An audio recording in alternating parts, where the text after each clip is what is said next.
ہاتھ سے بنا بنا کر اپنے گھروں میں رکھتے ہیں۔ یاد کر لیجئے رسول اللہ صلی اللہ علیہ وسلم اپنے گھر میں داخل ہو رہے، بیٹھنے والی کسی چیز پہ آپ کو کچھ تصویریں نظر آئی، دروازے پہ کھڑے ہو گئے، ناراضگی کا اظہار فرمایا۔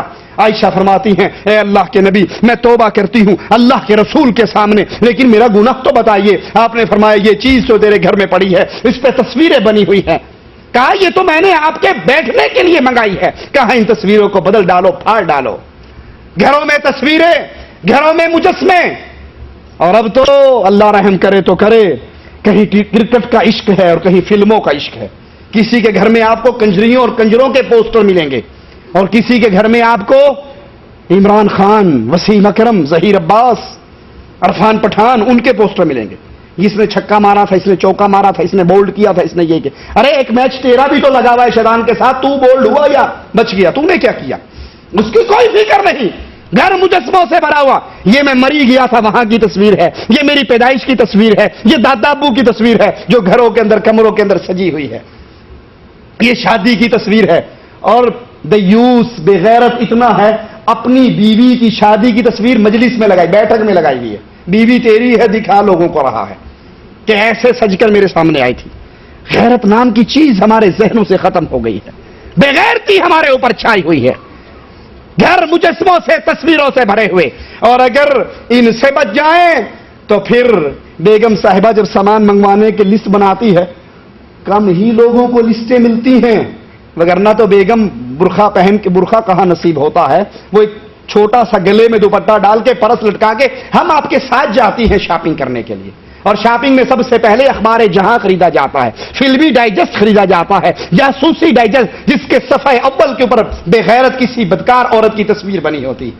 گھر مجلوں سے، فلمی پوسٹروں سے، اخبارات سے بھرے ہوئے جس میں تصویروں کے انبار لگے ہوئے۔ آئیے رسول اللہ صلی اللہ علیہ وسلم کی حدیث سنیں۔ آپ فرماتے ہیں جس گھر میں تصویر ہو رحمت کا فرشتہ داخل، جب رحمت کا فرشتہ داخل نہیں ہوگا تو کون داخل ہوگا؟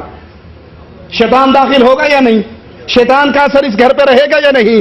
ابو ہریرہ فرماتے ہیں رسول اللہ صلی اللہ علیہ وسلم کا ارشاد بیان کرتے ہیں کہ اللہ کے نبی نے فرمایا جس گھر میں مجسمے ہو، کسی کو سمجھاؤ بھائی یہ تصویر ہے، جی نہیں مولوی صاحب یہ تو ڈیکوریشن پیس ہے، یہ بغیرتی کا نام نیا آیا ہے، اصل میں اس کو مجسمہ کہتے ہیں، یہ ڈیکوریشن پیس تیری بیگم نے پٹی پڑھائی ہوگی۔ ڈیکوریشن پیس میں جانوروں کی تصویریں، جانوروں کے مجسمے، اور اللہ کے نبی فرما رہے جس گھر میں مجسمے ہو، تصاویر ہو، وہاں فرشتے داخل نہیں ہوتے۔ امام نووی رحمہ اللہ فرماتے ہیں کہ اس میں کوئی فرق نہیں کہ اس تصویر کا سایہ ہو یا نہ ہو، جو مجسمہ، جو بت بنا کر گھروں میں رکھے ہوئے ہیں وہاں پر فرشتے داخل نہیں ہوتے۔ حضرت سعید بن ابی الحسن فرماتے ہیں کہ میں عبداللہ ابن عباس کے پاس گیا، ان کے پاس ایک شخص آیا ہوا، وہ کہنے لگا میں ہاتھ سے پوسٹر بناتا ہوں، تصویریں بناتا ہوں، خطاط ہوں، بت بناتا ہوں اور اس کو بیچتا ہوں، یہی میرا رزق ہے، یہی میرے کھانے پینے کا دھندا ہے۔ تو عبداللہ ابن عباس رضی اللہ عنہ وارضاہ نے اس کو کہا کہ جو شخص دنیا میں یہ بت بنائے گا، مورتیاں بنائے گا، مجسمے بنائے گا، قیامت کے دن اللہ کہے گا تو نے اس کو پیدا کیا، اس میں روح بھی پیدا کر، اور وہ جب تک پیدا نہیں کر سکے گا اس کو عذاب ملتا رہے گا۔ تو وہ کہنے لگا کہ میرا تو یہی دھندا ہے، کاروبار ہے، میں کیا کروں؟ فرمایا تو درختوں کی، منظروں کی تصویریں بنا لیا کر، دریاؤں کی بنا لیا کر جس میں کوئی ذی روح شامل نہ ہو۔ اپنے گھروں کو ان تصویروں سے پاک کیجئے، جب یہ تصویروں سے پاک ہوگا تو شیطان کے حملوں سے بھی بچ جائے گا۔ گھروں کو کتوں سے پاک کیجئے۔ رسول اللہ صلی اللہ علیہ وسلم بیان فرماتے ہیں جس گھر میں کتا ہو یا تصویر ہو وہاں پر رحمت کے فرشتے داخل، جس گھر میں کتا ہو وہاں رحمت کے فرشتے داخل نہیں ہوتے۔ حضرت عائشہ کے فرمان کو سنیے، فرماتی ہیں ایک موقع پر جبرائیل علیہ الصلوۃ والسلام نے رسول اللہ صلی اللہ علیہ وسلم سے وعدہ فرمایا کہ فلاں وقت آؤں گا، وہ وقت آیا، اللہ کے نبی انتظار کرتے رہے، جبرائیل نہیں آئے، اللہ کے نبی صلی اللہ علیہ وسلم کے ہاتھ میں ایک لاٹھی تھی، آپ نے اس کو پھینکا اور کہا نہ تو اللہ وعدہ خلافی کرتا ہے نہ اللہ کے فرشتے وعدہ خلافی کرتے ہیں، جبرائیل نے کہا تھا میں آؤں گا، کیوں نہیں آیا؟ اچانک آپ کی نظر چارپائی کے نیچے پڑی، وہاں پر ایک کتے کا چھوٹا سا بچہ بیٹھا ہوا تھا، کتے کا چھوٹا سا بچہ بیٹھا تھا, پوچھا عائشہ یہ کب گھر میں آیا؟ کہا اللہ کے نبی مجھے نہیں معلوم, اس کو نکال دیا گیا جیسے. پھر جبرائیل آئے, اللہ کے نبی نے پوچھا تم نے وعدہ کیا تھا, تم وعدے پر نہیں پہنچے. کہا اے اللہ کے پیارے حبیب علیہ الصلوۃ والسلام, آپ کے گھر میں کتے کا بچہ تھا, جہاں کتے کا بچہ ہو یا کتا ہو وہاں پر فرشتے رحمت کے داخل نہیں ہوتے. ایک سوال کروں, ناراض تو نہیں ہوں گے؟ جہاں اللہ کا کتا ہو, کتا کس کا پیدا کرتا ہے؟ یہاں اللہ کا کتا ہو وہاں فرشتے نہیں ہوتے. اور 2.5 من کے مولوی مسجد میں بیٹھ کہتے ہیں میں غوث پاک کا کتا ہوں. ارے جہاں اللہ کے کتے ہوں وہاں فرشتے نہیں آتے, تو 2.5 من کا غوث پاک کا کتا ہوگا, یہاں فرشتہ کیسے آئے گا؟ اچھے بھلے مولوی داڑھیوں والے جبے دستار والے تقریر کرتے ہوئے کہیں گے ہم پنجتن پاک کے کتے ہیں, وہ کہے گا میں حسین کا کتا ہوں, وہ کہے گا میں غوث پاک کا کتا ہوں, میں سگے مدینہ ہوں. سگے مدینہ سنا ہے نام؟ مدینے کا کتا. اور اس میں ایک روایت بڑی مشہور ہے, ایک بیٹا عمرہ کرنے کے لیے جا رہا, باپ نے کہا بیٹا مدینے میں جاؤ تمہیں سگے مدینہ ملیں گے, ان کو کچھ نہ کہنا, نہ مارنا, نہ تنگ کرنا, یہ اولیاء اللہ ہیں جو وہاں پہ گھومتے رہتے ہیں. اس نے کہا اچھا. اب یہ مدینے میں بیٹھا بیچارہ روٹی کھانے کے لیے کتا آ کر بار بار اس کو تنگ کرے, یہ بھگائے وہ پھر تنگ کرے, یہ پھر بھگائے وہ پھر تنگ کرے.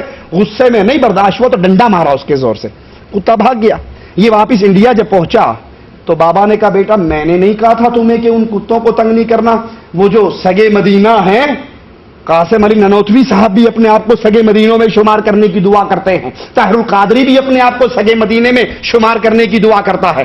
کہا بابا روٹی کھا رہا تھا وہ باز ہی نہیں آ رہا. بابے نے اپنی کمر سے کپڑا اٹھا کر کہا دیکھ وہ جو ڈنڈا مارا تھا نا ابھی تک نشان ہے, یہ بڑا پہنچا ہوا ہے, بغیر ٹکٹ کے پھیرا مارا تھا. اللہ کے نبی کے گھر میں اللہ کا کتا فرشتہ نہیں آیا, اور جہاں غوث پاک کا کتا ہو وہاں فرشتہ آ جائے گا. انسان کو اللہ نے اشرف المخلوقات بنایا. ان مولویوں کو اللہ ہدایت دے جو اپنی نسبت انسانیت سے توڑ کر جانوروں اور کتوں کی طرف کرتے ہیں. اپنے گھروں کو کتوں سے پاک کرو. کئی گھروں کو آپ نے دیکھا ہوگا جہاں بڑے بڑے پیروں کی تصویروں کے پوسٹر لگے ہوئے اور اس کے نیچے لکھا ہوا سگے مدینہ, یہ مدینے کا کتا, یہ بغداد کا کتا, یہ کوفے کا کتا, یہ بریلی کا کتا. ارے بھائی کتا کتا ہے, کتا کتا ہے, مدینے کا کتا, سگے مدینہ. محمد علیہ السلام کی چرپائی کے نیچے بیٹھا جبریل گھر میں, جب تک اس مدینے کے کتے کو گھر سے نہیں نکالا گیا فرشتے نے قدم. اللہ کے نبی صلی اللہ علیہ وسلم فرما رہے ہیں, صحیح بخاری اور صحیح مسلم کے اندر یہ روایت موجود ہے. اللہ کے نبی صلی اللہ علیہ وسلم فرماتے ہیں کہ جب تک جبرائیل کہتا ہے جب تک اس کتے کو نہیں نکالا گیا ہم داخل نہیں ہوئے. کتا نکلا تو فرشتے داخل ہوئے. رسول اللہ صلی اللہ علیہ وسلم فرماتے ہیں اس حکم سے شکاری اور حفاظتی کتے ان کا استثناء ہے, وہ اس سے الگ ہے. اگر کسی نے شکار کے لیے کتا پالا ہے یا اپنے جانوروں کی حفاظت کے لیے کتا پالا ہے وہ اس حکم سے الگ ہے. اور اسی طرح اللہ کے نبی نے فرمایا سیاہ کتے کو دیکھو, سیاہ کتے کو دیکھو اسے قتل کر دو, کیونکہ سیاہ کتا شیطان ہے. کون فرما رہا ہے؟ محمد الرسول اللہ. صحیح مسلم کے اندر حدیث ہے, صلی اللہ علیہ وسلم فرماتے ہیں سیاہ کتے کو دیکھو تو قتل کر دو کیونکہ سیاہ کتا شیطان ہے. اپنے گھروں کے اندر نفلی نمازیں کثرت سے پڑھو. عبداللہ ابن عمر سے روایت ہے, فرماتے ہیں رسول اللہ صلی اللہ علیہ وسلم نے فرمایا اپنی نمازوں کا کچھ حصہ اپنے گھروں میں آ کر ادا کرو, اپنے گھروں کو قبرستان نہ بناؤ. صحیح بخاری و مسلم کی ہے. اپنے گھروں کو قبرستان نہ بناؤ. کیا مطلب؟ جہاں قبر ہو وہاں نماز. کتنی مسجدیں ہیں انڈیا پاکستان بنگلہ دیش کی مسجدوں کے اندر پیر بابا کی قبر ہے. ایک نہیں کئی قبریں ہیں, 4 قبریں ہیں نظام الدین کے اندر, مسجدوں کے اندر قبریں بنائی ہوئی ہیں اور وہاں مسجدوں میں نمازیں ہو رہی. اللہ کے نبی فرماتے ہیں اپنے گھروں کو قبرستان نہ بناؤ. کیوں؟ جہاں قبر ہوتی ہے وہاں نماز نہیں ہوتی. فرض مسجد میں پڑھو اور آ کر نفل نماز اپنے گھر میں. اکثر آپ لوگ سوال کرتے ہیں جی مولوی صاحب ہم مسجد میں دیکھتے ہیں سعودی فرض پڑھتے ہیں بھاگ جاتے ہیں, یہ نفل نہیں پڑھتے. ارے نفل گھر میں پڑھنے کا حکم ہے. مسجد میں فرض نماز ہے اور گھر میں نفل پڑھنا مسجد میں پڑھنے سے زیادہ ثواب ہے. امام نووی فرماتے ہیں گھر میں نفلی نماز پڑھنے کی ترغیب اس لیے دی جا رہی کہ گھر میں جب انسان نماز پڑھے گا ریاکاری سے بچے گا، اس کے اعمال برباد نہیں ہوں گے، اس کے دل میں کسی کا دکھلاوا پیدا نہیں ہوگا۔ ایک اور حدیث میں اللہ کے نبی فرماتے ہیں اے لوگوں اپنے گھروں میں نفل نماز پڑھو، کیونکہ فرض کے علاوہ آدمی کی افضل نماز وہ ہے جو اپنے گھر کے اندر ادا کرتا ہے۔ ابو موسیٰ اشعری فرماتے ہیں جس گھر میں اللہ کا ذکر ہوتا ہے اور جس گھر میں اللہ کا ذکر نہیں ہوتا اس کی مثال زندہ اور مردہ کی مثال ہے۔ گھر میں نماز ہے، قرآن ہے، اللہ کا ذکر ہے، دین کی باتیں ہیں، قرآن کی تلاوت ہے، یہ زندہ ہے، اور جس گھر میں گانے ہیں، فلمیں ہیں، ڈش انٹینا ہے، یہ مردہ گھر ہے۔ اپنے گھر والوں سے اچھے تعلقات رکھو۔ اللہ کے نبی فرماتے ہیں شیطان اپنا عرش پانی پہ لگاتا ہے، اپنے سارے چیلوں کو اکٹھا کرتا ہے، چیلے آ کر اس کو سارے دن کی رپورٹ دیتے ہیں۔ ایک کہتا ہے میں نے زنا کروایا، میں نے چوری کروائی، ڈاکہ ڈلوایا، یہ کیا وہ کیا۔ ایک شتونگڑا آ کر کہتا ہے میں میاں بیوی کے درمیان فساد کا بیج بوتا رہا یہاں تک کہ جب تک دونوں میں لڑائی نہیں ہوئی، طلاق تک نوبت نہیں آئی، اس وقت تک میں پیچھے نہیں ہوا اور طلاق دلوا کر پیچھے ہٹا۔ شیطان اپنے عرش سے اترتا ہے، اس کو سینے سے لگاتا ہے، کہتا ہے اصل جانشین میرا تو ہے۔ اپنے گھر والوں سے پیار و محبت کے تعلقات کرو۔ اگر گھر کے اندر فساد ہو تو یاد کرو یہ شیطان کے اثرات ہیں جس سے انسان کے گھروں کو برباد کر دیا جاتا ہے۔ اسی طرح اپنے اہل خانہ کی حفاظت کے لیے وہ دعائیں خود بھی یاد کرو اور اپنے گھر والوں کو بھی یاد کرو۔ عبداللہ ابن عمر بن عاص سے روایت ہے اللہ کے نبی نے فرمایا جب تم میں سے کوئی کسی عورت سے شادی کرے یا غلام خریدے تو یہ دعا پڑھے اللہم انی اسألک خیرہا وخیر ما جبلتہا علی واعوذ بک من شرہا وشر ما جبلتہا علی۔ اے اللہ میں تجھ سے اس کی بھلائی کا سوال کرتا ہوں اور اس چیز کی بھلائی چاہتا ہوں جس پر تو نے اس کو پیدا کیا، اور میں اس کے شر سے تیری حفاظت میں آتا ہوں اور اس چیز سے جس پر تو نے اس کو پیدا کیا۔ یہ دعا انسان کرے۔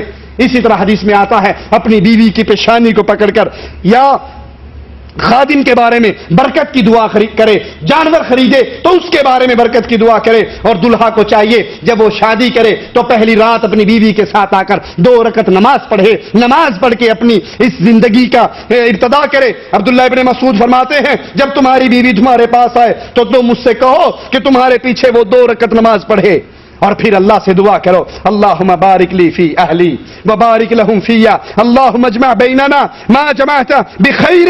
یہ دعا پڑھے جب بیوی گھر میں آئے تو کیا دعا پڑھو؟ یہ عبداللہ ابن مسعود جو سکھا رہے ہیں۔ اور ماشاءاللہ جب شادی ہوتی ہے، بیگم آ رہی ہوتی ہے تو اس وقت ہمارے کمروں کا کیا حال ہوتا ہے، بڑا سارا ڈیک لا کر اس پہ خاص وہ والا گانا چلا کر اور فل آواز میں کھول کے بیگم کا استقبال ہوتا ہے۔ اب جب یہ آئے گی اور گانوں کی دھنوں پہ کمرے میں داخل ہوگی، شیطان کی پوری ٹولی اس کے ساتھ آئے گی، دوسرے دن ہی لڑائی شروع ہو جائے گی۔ جب بیوی گھر میں آئے تو اللہ سے دعائیں مانگو، اس کو 2 رکعت نماز پڑھاؤ، نماز سے اپنی زندگی کا آغاز کرو۔ گانوں سے، فلموں سے کہتے ہیں جی نہیں، اس طرح گانوں اور فلموں سے موقع کے مطابق گانے گائے جائیں تو پھر اس سے مولوی صاحب یہ ہوتا ہے کہ محبت بڑھتی ہے، محبت اللہ کے بتائے ہوئے طریقوں سے بڑھتی ہے، شیطان کے دیے ہوئے طریقوں سے محبت پہ کینچی چلتی ہے۔ اسی طرح اپنی اولاد کی حفاظت کرو، جب اپنی بیوی سے ہم بستری کرو اپنی بیوی کے قریب جاؤ، جس طرح بسم اللہ پڑھنے سے شیطان آپ کے گھر میں داخل نہیں ہوا، شیطان نے آپ کا کھانا نہیں کھایا۔ اسی طرح حدیث میں آتا ہے اللہ کے نبی صلی اللہ علیہ وسلم فرماتے ہیں اگر تم میں سے کوئی اپنی بیوی سے جمع کرتے ہوئے یہ دعا پڑھ لے بسم اللہ اللہم جنبنا الشیطان وجنبنا الشیطان ما رزقتنا، اے اللہ تو مجھے اور جو اولاد مجھے عطا فرمائے، ہم میاں بیوی کو اور ہم میں سے پیدا ہونے والی اولاد کو شیطان سے محفوظ رکھنا۔ جب انسان یہ دعا پڑھتا ہے تو شیطان پھر اس ہم بستری میں اپنا حصہ نہیں ڈال سکتا۔ کھانے پہ بسم اللہ پڑھی، کھانے سے بھاگ گیا، گھر میں داخل ہونے پہ بسم اللہ پڑھی، بھاگ گیا۔ اپنی بیوی سے ہم بستری کر رہے ہو، اب دعا پڑھی، آپ کی ہونے والی نسل اور اولاد، بیٹا اور بیٹی شیطان کے فتنوں سے محفوظ ہو گئی۔ لیکن جب اس کام کرنے سے پہلے کوئی فلم لگائی جائے، ڈرامے لگائے جائیں، گانے لگائے جائیں، بدماشی کے آلات چلائے جائیں تو پھر پیدا ہونے والا ہے جمالو ہی پیدا ہوگا۔